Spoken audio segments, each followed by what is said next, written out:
लेकिन इन सब के बीच में श्रद्धा की एक तस्वीर भी बड़ी वायरल हो रही है और तस्वीर जो है वो 2020 की है। श्रद्धा के चेहरे पर चोट के निशान यहां नजर आ रहे हैं और इन निशानों से भी कहीं ना कहीं संकेत मिल रहे हैं कि आफताब ने जो पिटाई का दौर शुरू किया था वो उसके मर्डर तक पहुंच गया और चाहे डॉक्टर के बयान हो, तस्वीरों की गवाही हो, ये तमाम चीजें उस ओर इशारा कर रही है। लेकिन ठोस सबूत मिले इसलिए पुलिस जो है वो लगातार अलग अलग लोकेशंस पर जा रही है और ये तस्वीर जो इस वक्त आप देख रहे हैं ये गुरुग्राम के जंगल की है। अब ये जो पॉलिथीन बैग पुलिस ने ले रखा है, क्या इसमें कोई ठोस बड़ा सबूत है? ये अपने आप में एक सवालिया निशान है क्योंकि पुलिस के पास बहुत ज्यादा वक्त नहीं है। अब धीरे धीरे पुलिस प्रशासन को सबूतों को इकट्ठा करना होगा। 6 दिन का वक्त जो है बीत गया है और ये तस्वीरें लगातार हम आपको दिखा रहे हैं। तो आफताब जिसने बड़े ही शातिराना अंदाज में इस कत्ल को अंजाम दिया, जैसा कि कबूलनामा आया है और इस कबूलनामे के बाद अब इस पूरी थ्योरी को कैसे क्लियर किया जाए, कैसे सारे सबूतों को इकट्ठा किया जाए, ठोस सबूतों को वो स्पष्ट करने के लिए पुलिस प्रशासन लगातार एक्टिव है। मेरे साथ एक और सहयोगी हिमांशु मिश्रा भी नजर आ रहा है। देखिए, वरुण जो है वो गुरुग्राम के जंगलों में है और हिमांशु जो है वो महरौली के जंगलों में है। हिमांशु, क्या अपडेट वहां से है? क्योंकि लगातार जो पुलिस प्रशासन है वो अलग अलग जगह सबूतों इकट्ठा कर रही है। महरौली का रोल महत्वपूर्ण बताया जा रहा था, वहां से क्या कोई नई जानकारी, कोई ठोस जानकारी और निकल कर आई है?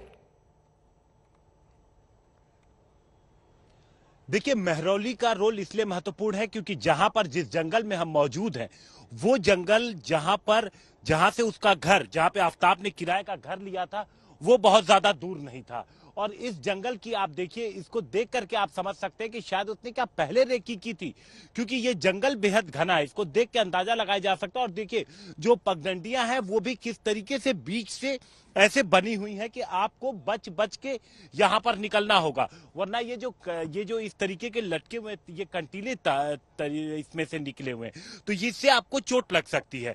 तो हो सकता है उसने पहले ही रेकी की हो, क्योंकि अब तक पुलिस ने यहां से करीब 13 हड्डियां बरामद की हैं और वो सारी हड्डियां जो बरामद की हैं वो आफताब के निशानदेही पे उसने जो जगहें आइडेंटिफाई कराई थी, उन्हीं जगहों से ही पुलिस ने उन हड्डियों को बरामद किया है। अब एक बार फोरेंसिक के बाद जब डीएनए टेस्ट हो जाएगा, तब ये पता चल पाएगा कि कितना सच और कितना झूठ आफताब पुलिस के सामने बोल रहा था और कहीं पुलिस को वो गुमराह न कर रहा हो। इसलिए पुलिस जो है, उसके जो भी बयान वो दे रहा है, उन सभी जगहों पर पुलिस जा रही है। लेकिन उसका मोबाइल ट्रैक करके कि कितना उसकी मूवमेंट थी, उसके हिसाब से भी पुलिस अपना इन्वेस्टिगेशन कर रही है। जो गुड़गांव में पुलिस पहुंची है, वहां पर पुलिस उसका जो मोबाइल डाटा था उसको जब खंगाली है पुलिस ने, उसके बाद वहां का जब लोकेशन निकला तो पुलिस गुड़गांव तक पहुंची है। वहां पर उसका ऑफिस भी हुआ करता था जहां पर पुलिस पहुंची है। आसपास के जो तमाम जंगल एरिया हैं वहां से पुलिस ने कुछ बरामद भी किया है और उन सारी चीजों को पुलिस इकट्ठा करके ले गई है। अब पुलिस के लिए इस पूरे मामले में जो सबसे इंपॉर्टेंट चीज, जो 3 चीजें पुलिस तलाश रही है, एक तो श्रद्धा का सिर मिल जाए, दूसरी चीज अलाय कत्ल मिल जाए और तीसरी चीज जो है वो फोन श्रद्धा का जो उसने कहीं पर फेंक दिया, छिपा दिया है।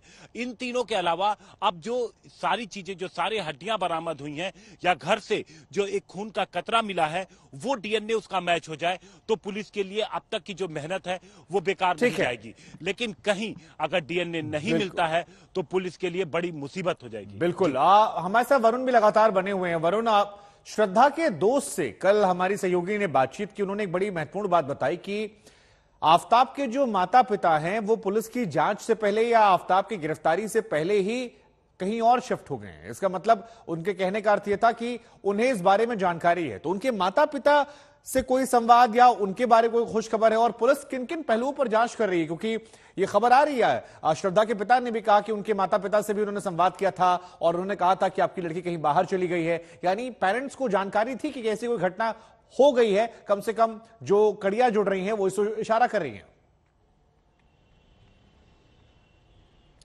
देखिए, निश्चित तौर पे शुभांकर, जब भी कोई अपराधी बड़ा अपराध करता है और ऐसा अपराधी इसने पहली बार अपराध किया हो, तो ऐसे में अपराध करने के बाद, क्योंकि शातिर अपराधी है, ऐसे में बचाव के तौर पे क्या क्या कदम उठा सकता था शुभांकर, उसने उठाए।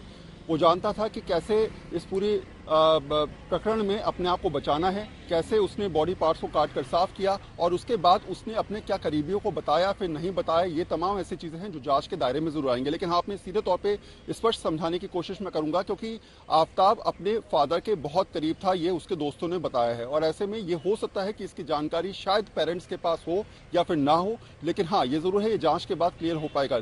लेकिन एक बात जो स्पष्ट निकल के आती है वो ये आती है कि जब ये दायरा गुजरा, ये 6 महीने का दायरा गुजरा, तो आफ्ताब ने अपनी फैमिली से लगातार वो संपर्क में रहता था। ऐसा नहीं है कि उसने अपनी फैमिली से संबंध खत्म कर लिए। दूसरी बात ये कि आफ्ताब की फैमिली कहीं और अब शिफ्ट हो चुकी है, तो क्या अब पुलिस उनसे भी जांच दायरे में लाकर उनसे बातचीत करेगी कि आखिर इन 6 महीने में आफ्ताब ने कितनी बार फोन किया, कितनी बार बातचीत हुई, क्या बातचीत में श्रद्धा का नाम आया या नहीं आया, और किस आधार पर आफ्ताब के पेरेंट्स ने ये कहा श्रद्धा के पेरेंट्स को कि उनकी बेटी कहीं और शिफ्ट हो गई है। तो जानकारियां जो पास ऑन हुई हैं पिछले 6 महीने में, उन तमाम जानकारियों को खंगालने का प्रयास जरूर रहेगा। और सबसे इंपॉर्टेंट पार्ट रहेगा जो दिल्ली पुलिस के सोर्सेज हमको बता रहे हैं वो ये कि आने वाले दिनों में ये भी हो सकता है कि आमने सामने बैठकर भी बातचीत कराई जाए। ये भी हो सकता है क्योंकि जब आप क्रॉस एग्जामिनेशन करते हैं और आपको लगता है कि सामने वाला व्यक्ति झूठ बोल रहा है, तो ऐसे परिस्थिति में आप आमने सामने भी करा सकते हैं। तो शायद आने वाले दिनों में इस प्रोसेस पे भी दिल्ली पुलिस आएगी। लेकिन सबसे पहली कोशिश हिमांशु, जरा हमारे दर्शकों को ये बताइए कि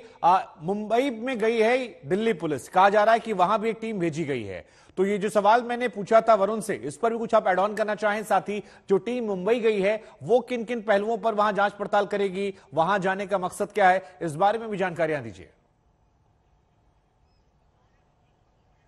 देखिए, जो पुलिस की टीम है, चूंकि मई के बाद आफ्ताब बॉम्बे एक बार गया था और वहां पर जाकर के कहीं उसने जो फोन है वो फोन वहां पर उसने कहीं तो नहीं छिपा दिया या डिस्ट्रॉय किया।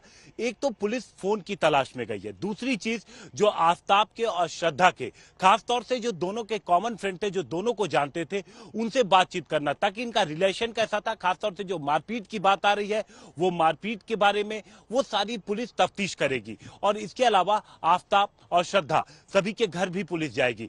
वहां से जो सारी चीजें जो संभव है पुलिस वहां से एकत्र करने की कोशिश करेगी।